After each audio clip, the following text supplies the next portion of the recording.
Hey everyone, I'm Chief Meteorologist Jordan Frazier. We're jumping right into your national watches and warnings, and it looks relatively calm out there. Not a whole lot going on, at least across the majority of the southern half of the United States.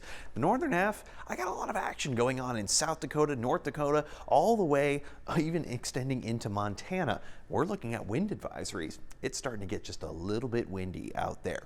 But let's try to push our way up to the north. Much of Seattle to Spokane, all the way into Northern California, I got excessive heat warnings, or I'm sorry, extreme heat warnings. It's the new term. It just means that it's hot out there, guys. Okay, you got high humidity and we have high heat index values on top of those high temperatures.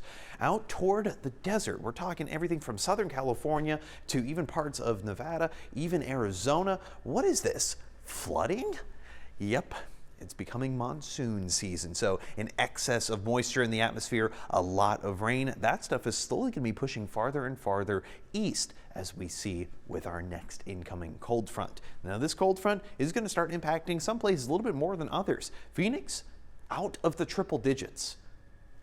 Okay, yeah, that's actually having a decent enough impact. Dallas, they're not going to see the impacts until we head into the weekend, and even much of the far eastern areas. Okay, Indianapolis, 70 degrees, pretty comfortable. Minneapolis, 61, a little bit of those rain chances, and Tampa, partly cloudy, 89. So high temperatures, well, you know what, before we get into the high temperatures, look at that cold front. Wow, yeah, that's why there's wind advisories in the Dakotas extending into Montana. That's how strong that front is. Dropping down temperatures from Grand Rapids down to 72 to Des Moines in those 70s. Everyone else in those 80s, 90s, and potential triple digits. Those forecast lows, okay, it starts to really dip down in Minneapolis, getting down into the 40s. Denver, Des Moines, even Indianapolis in those 50s.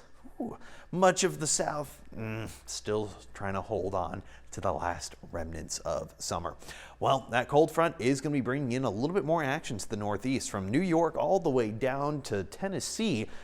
Level 1 severe risk. Nothing too crazy, certainly some isolated showers, thunderstorms, but then you get the other bands. That's going to be pushing its way into Kansas, into southern Nebraska, into northern parts of Colorado, with isolated showers out the deserts. We're talking places like Arizona, New Mexico, even places like Utah, Colorado. This is going to extend into North Texas and even West Texas come Saturday early morning, with that entire line extending all the way up to Quebec, Canada. Wow, yeah, certainly a lot of rain over the next couple of days. Certainly kind of a wet weekend, maybe not the most pleasant. Now, I'm not looking at any kind of widespread severe weather, which is certainly good, but a whole lot of rainfall. That's expected to continue all the way through Sunday evening as well. So how much rainfall can we see?